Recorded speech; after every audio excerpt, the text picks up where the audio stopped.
دور حاضر ہو یا عہد گزشتہ، رشتوں کی بساط پر ہر شخص اپنے مزاج کے مطابق کردار ادا کر کے رخصت ہو جاتا ہے۔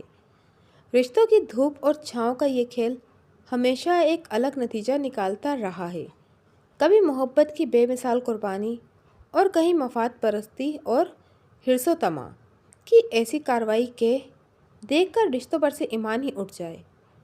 وہ جو اس کی شریک حیات تھی، لیکن اس نے ثابت کر دیا کہ وہ حیات کی نہیں بلکہ دولت کی شریک تھی، جسے پانے کے لیے وہ گناہوں کی دلدل میں اتر چکی تھی۔ اسے نکالنے کے لیے ملک صفدر کو بڑی محنت کرنا پڑی، کیونکہ دغا بازوں کا انجام کبھی خوشگوار نہیں ہو سکتا، اور یہی بات ملک صاحب نے اسے خوب شاندار طریقے سے سمجھا دی تھی۔ السلام علیکم، آپ لوگ دیکھ رہے ہیں DH اردو اسٹوریز۔ آپ سب سے گزارش ہے، اگر آپ لوگ میرے چینل پہ نئے ہیں تو پلیز میرے چینل کو لائک، شیئر اینڈ سبسکرائب کریں، اور ساتھ ہی دیے گئے بیل آئیکن کے بٹن کو پریس کر دیں تاکہ میری ہر نئی آنے والی ویڈیو آپ تک پہنچ سکے۔ امید کرتی ہوں کہ آج کی یہ کہانی آپ کو پسند آئے گی۔ ہفتہ بھر تھانے سے دور رہنے کے بعد جب میں دوبارہ ڈیوٹی پر حاضر ہوا تو ایک انتہائی حساس، سنسنی خیز اور فکر انگیز کیس میرا منتظر تھا۔ مجھے اپنی بیٹی کی شادی کے سلسلے میں ڈپارٹمنٹ سے چھٹی لینا پڑی تھی۔ ایک ذمہ دار باپ ہونے کے ناطے میں نے چند روز میں اپنے فرض کو نمٹایا اور پیشہ ورانہ معاملات میں واپس لوٹ آیا۔ میری غیر حاضری کے دوران میں حوالدار خدا بخش نے تھانے کا نظام اپنے ہاتھ میں رکھا تھا۔ خدا بخش ایک فرض شناس اور مستعد پولیس اہلکار تھا، اس لیے مجھے اطمینان تھا کہ وہ میری غیر موجودگی میں تھانے کے معاملات کو بطریقِ احسن سنبھال لے گا۔ خدا بخش نے مجھے مایوس نہیں کیا تھا، لیکن تھانے کے حوالات میں بند ایک عمر رسیدہ شخص کو دیکھ کر میں بری طرح چونک اٹھا تھا۔ خدا بخش، میں نے اپنے کمرے میں پہنچنے کے بعد حوالدار سے سوال کیا، تم نے اس بوڑھے بابے کو کس جرم میں حوالات میں ڈال رکھا ہے؟ اس بیچارے کی عمر تو مسجد کا کونا پکڑ کر اللہ اللہ کرنے کی ہے، اس کی ہڈیوں نے ایسی کون سی خطا کر دی ہے بھائی؟ آپ بالکل ٹھیک کہہ رہے ہیں ملک صاحب، وہ اس بات میں گردن ہلاتے ہوئے گہری سنجیدگی سے بولا۔ واقعی اس عمر میں تو انسان یاد الہی میں مشغول ہو جاتا ہے، لیکن یہ کمبخت شیطان کی مریدی میں آ گیا ہے۔ میں نے اسے خواہ مخواہ حوالات میں بند نہیں کر رکھا۔ اس کے جرم کی سنگینی کے بارے میں سن کر آپ کے رونگٹے کھڑے ہو جائیں گے۔ حوالدار کے الفاظ نے مجھے تشویش میں مبتلا کر دیا۔ میں تھوڑا آگے کو جھکنے کے بعد سپاٹ آواز میں استفسار کیا، آخر اس نے ایسا کیا کر دیا ہے خدا بخش؟ اس شیطان کے چیلے نے اپنی جوان بیٹی کو پامال کرنے کی کوشش کی ہے ملک صاحب، حوالدار نے کرواہٹ بھرے لہجے میں بتایا۔ لڑکی کی چیخو پکار نے اس کی ماں اور آس پڑوس والوں کو متوجہ کر دیا تھا، اس لیے وہ بیچاری بچ گئی۔ لوگوں نے اس کمینے کی خوب ٹھکائی کی اور پکڑ کر تھانے لے آئے۔ لگ بھگ 8 افراد اس کے ساتھ آئے تھے۔ میں نے ان کی شکایت پر اس ہوس پرست بڈھے کو حوالات میں ڈال دیا اور آپ کا انتظار کرنے لگا، کیونکہ یہ کوئی چھوٹا معمولی کیس تو نہیں ہے ملک صاحب۔ اس سنگین کیس میں کوئی عملی قدم تو آپ ہی نے اٹھانا ہے نا۔ میں نہیں جانتا کیوں، مگر خدا بخش کی وضاحت میرے دماغ میں جگہ نہ بنا پائی تھی۔ میں نے اپنے کمرے کی طرف جاتے ہوئے اس بڈھے کو حوالات کے فرش پر چپ چاپ بیٹھے دیکھا تھا۔ مجھے وہ کہیں سے بھی کسی کی عزت کا ہتھیارہ نظر نہیں آیا تھا، اور حوالدار کا کہنا تھا کہ اس نے اپنی بیٹی پر مجرمانہ حملہ کرنے کی کوشش کی تھی۔ یہی بات مجھے ہضم نہیں ہو رہی تھی۔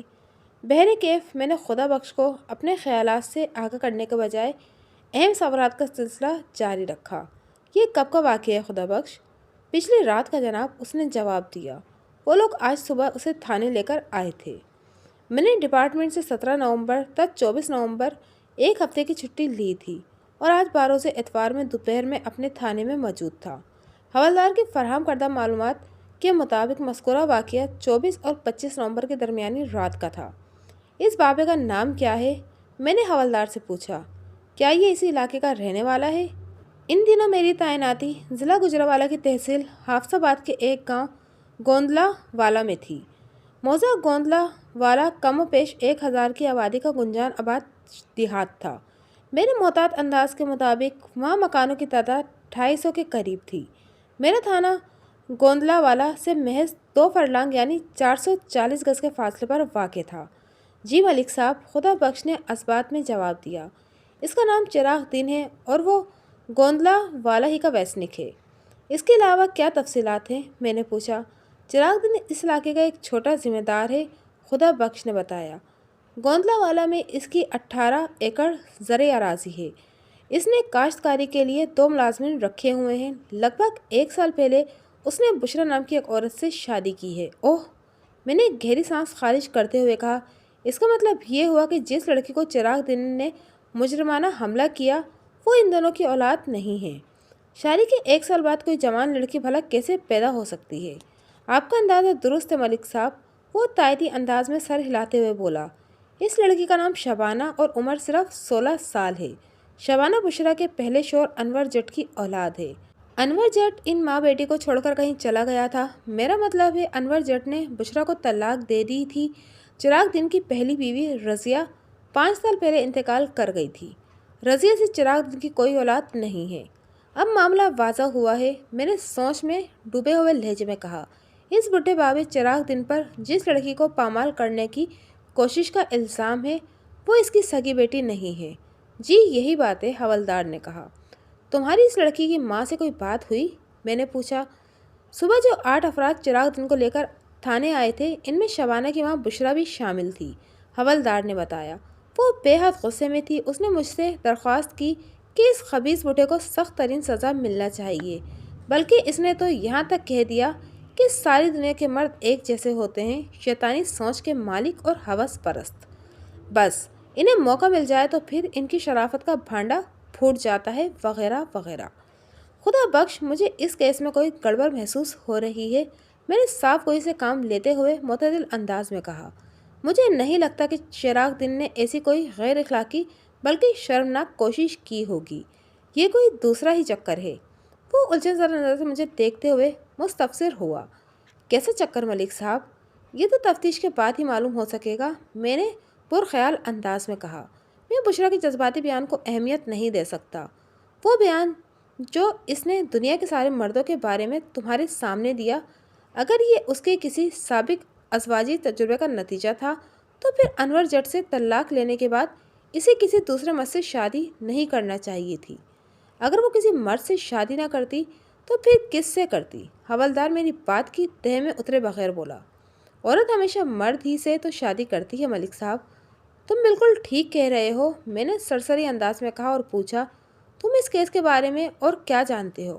مجھے جتنا پتا تھا وہ سب میں نے آپ کو بتا دیا ہے ملک صاحب، وہ ایک بوجھل سانس خارج کرتے ہوئے بولا۔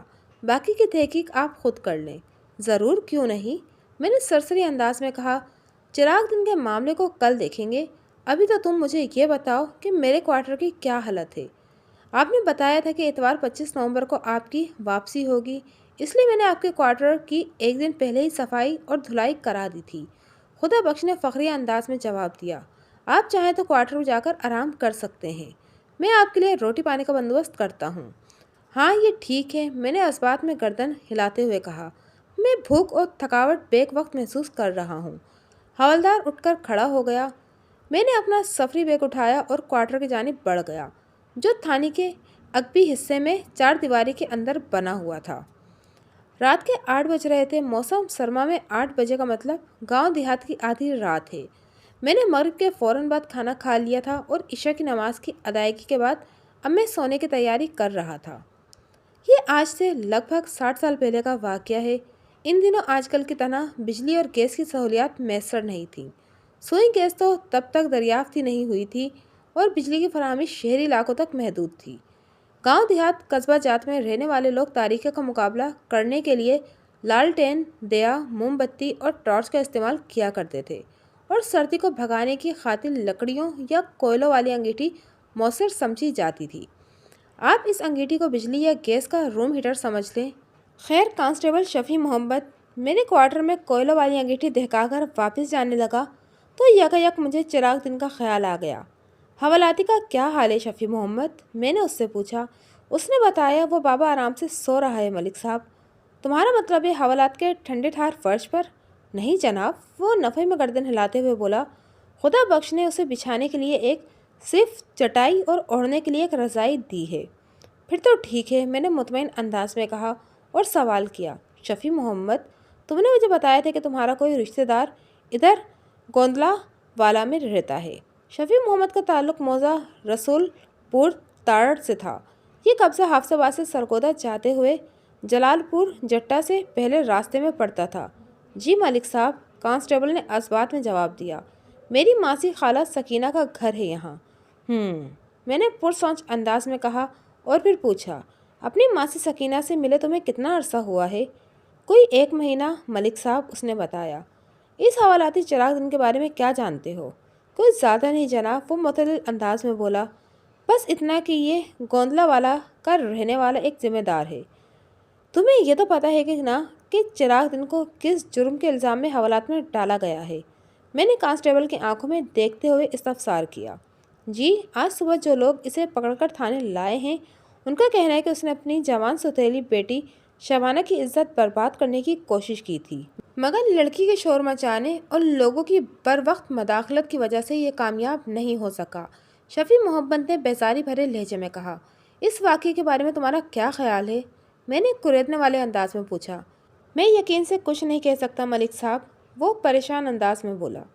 میں نے معنی خیز لہجے میں استفسار کیا، یقین سے بہت کچھ کہنے کے لیے تمہیں 1 دن کی چھٹی چاہیے کہ اس سے زیادہ دنوں کی؟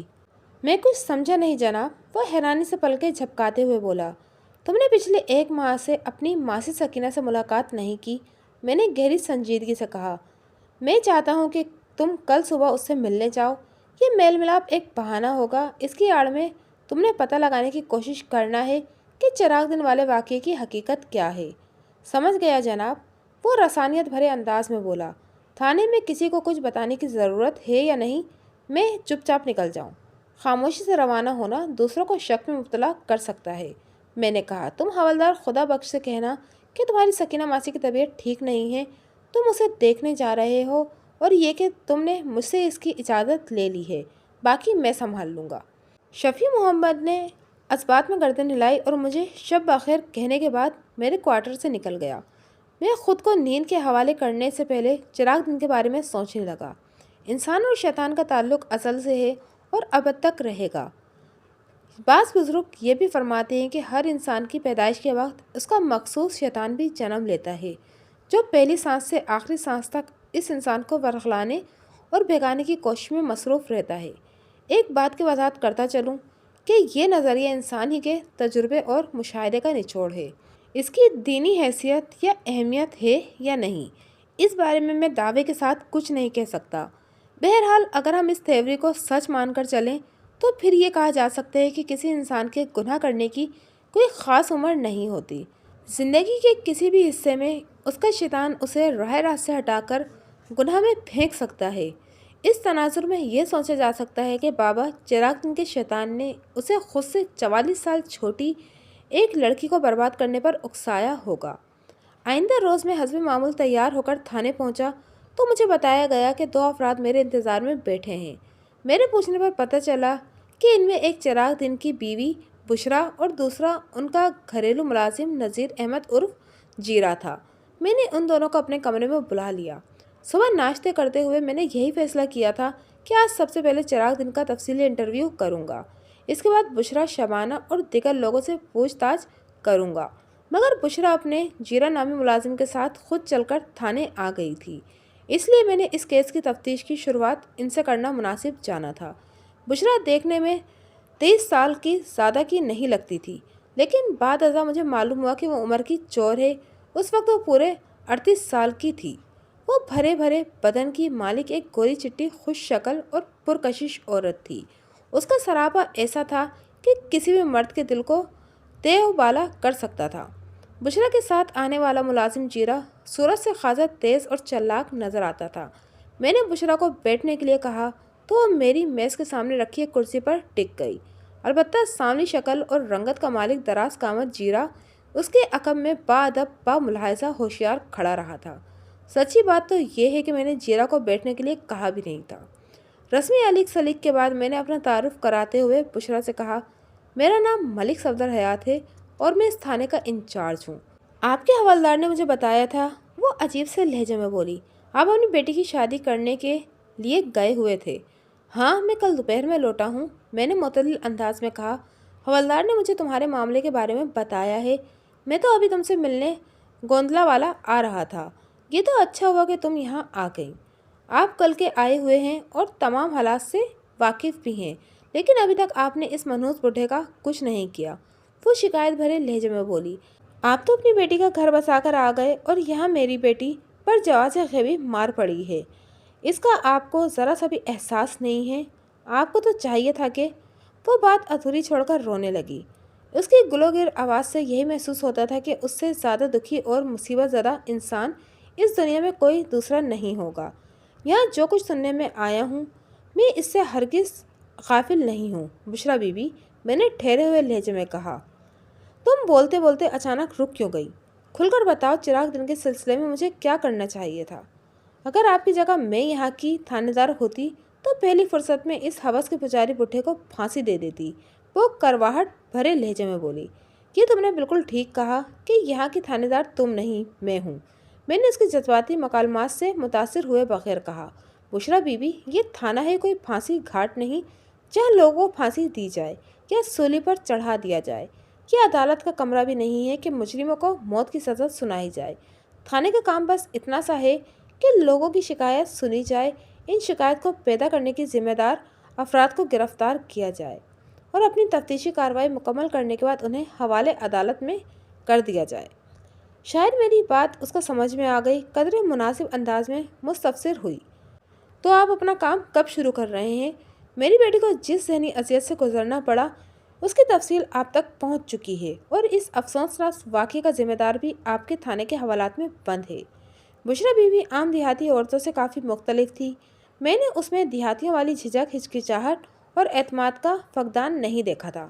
بہرحال اس کے استفسار کے جواب میں نے کہا، تم نے کل صبح اپنے گاؤں کے چند افراد کے ہمراہ چراغ دن کو یہاں پہنچا کر حوالے پولیس کیا ہے۔ سمجھ لو کہ اسی وقت تمہاری جانب سے تھانے میں چراغ دن کے خلاف رپورٹ درج ہو گئی تھی۔ مجھے تم صرف ایک دن کی مہلت دو، اس کے بعد تمہیں خود نظر آ جائے گا کہ میں ہاتھ پر ہاتھ رکھے بیٹھا ہوں کیا پوری تندہی سے اس معاملے کو نمٹانے میں لگا ہوا ہوں۔ اس بات کا اطمینان رکھو کہ تمہاری بیٹی کے ساتھ کوئی ناانصافی نہیں ہوگی۔ اس نے پوری توجہ سے میری بات سنی اور میرے خاموش ہونے پر پریشان انداز میں پوچھا، آپ کو ایک دن کی مہلت کس لیے چاہیے تھانے دار جی؟ اس کیس میں 3 افراد بہت زیادہ اہمیت کے حامل ہیں، میں نے سپاٹ آواز میں کہا، شبانہ، تم اور چراغ دن۔ جب تک میں آپ تینوں کے حلفیہ بیانات قلم بند نہ کر لوں اپنی رپورٹ مکمل نہیں کر سکتا۔ میں نے اسی ضروری کارروائی کے لیے ایک دن کی مہلت کا ذکر کیا ہے۔ تمہارا بیان رقم کرنے کے بعد میں چراغ دن سے پوچھ گاچھ کروں گا اور آج ہی کسی وقت تمہارا بیٹی کا بیان بھی لینے کے لیے گوندلا والا کا چکر لگاؤں گا۔ امید ہے میری بات اب تمہاری سمجھ میں آ گئی ہوگی۔ میرے سوال کے جواب میں کچھ کہنے کے بجائے الٹا اس نے مجھ سے پوچھ لیا، شبانہ کا بیان کیوں تھانے دار صاحب؟ وہ اس لیے کہ شبانہ اس کیس کا مرکز ہے، میں نے وضاحت کرتے ہوئے کہا۔ چراغ دن پر الزام ہے کہ اس نے تمہاری بیٹی شبانہ کی عزت کو خاک آلود کرنے کی کوشش کی ہے۔ یہ الزام تمہاری طرف سے عائد کیا گیا ہے۔ شبانہ کا درجہ تمہارے دعوے کے مطابق ایک مظلوم لڑکی جیسا ہے، لہٰذا اس معاملے کی تہہ تک رسائی حاصل کرنے کے لیے مجھے شبانہ سے بہت کچھ پوچھنا ہوگا۔ اس کے چہرے پر الجھن نمودار ہوئی۔ چند لمحات کے بعد وہ پریشان کا شکار نظر آئی، پھر سنبھل کر بولی، ٹھیک ہے تھانے دار صاحب، آپ اپنے کام کو زیادہ بہتر سمجھتے ہیں تو پھر تم شروع ہو جاؤ۔ میں نے اپنی میز کی دراز میں سے کاغذ اور قلم برآمد کرتے ہوئے کہا، سب سے پہلے میں تمہارا بیان لے لیتا ہوں۔ بشریٰ نے اپنے ملازم کی جانب اشارہ کرتے ہوئے مجھ سے پوچھا، تھانے دار صاحب، کیا آپ نے جیرے کا بیان بھی لینا ہے؟